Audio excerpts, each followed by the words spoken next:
Back in January, 16 schools signed up for Gaelfast. Now, 87 schools have signed up for Phase 2 in September. That is the success of the Five Star Centre's pilot project. Cool Camps registration are up by more than 50%. So it's no wonder that Antrim Gaels are buzzing. It really lifts the spirits, Jerome, when you see 16 schools coming along this morning to pick up their certificates and their flags for participation. And you look at the numbers that Kieran presented in terms of, the number of hours, 20,000 hours across the activities, over 105,000 hours in total of children's participation in the short period of time that the programme has been running.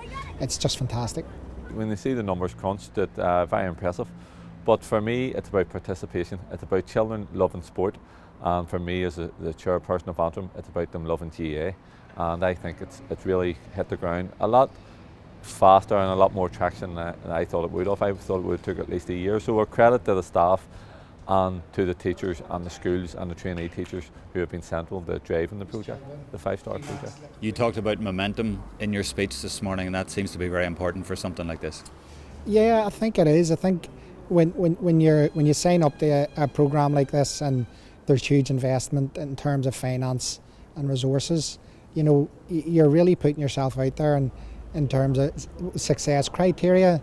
And if things don't start well and you're struggling to make it work, you can fall on your own sword in a sense. But thankfully the guys have a really strong team, and they've made a really strong start in the programme, and that's really cemented by the number of schools that have signed up for the second phase come September, which really is a good measure of the success to date. Anto Finnegan talked about momentum being important, and there does seem to be a bit of momentum gathering in Antrim right across the board, and this seems to be helping. Well, I mean, it's always great to listen to Anto. Wasn't always just great to mark him, to be honest, because he was usually in front of me, and I was chasing him around the park. But it is, I mean, people sometimes, we can focus on, are we going to get planning and casement, and we can focus on being in Division of 4 and that.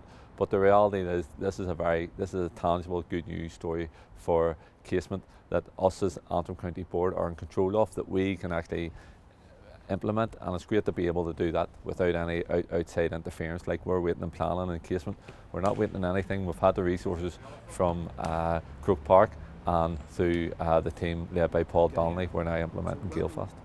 And there's a lot of talk at the minute about Dublin and the way they've been helped by the enormous investment down there. And it's mainly people outside Dublin saying that, but Antrim, Belfast, it's another big city.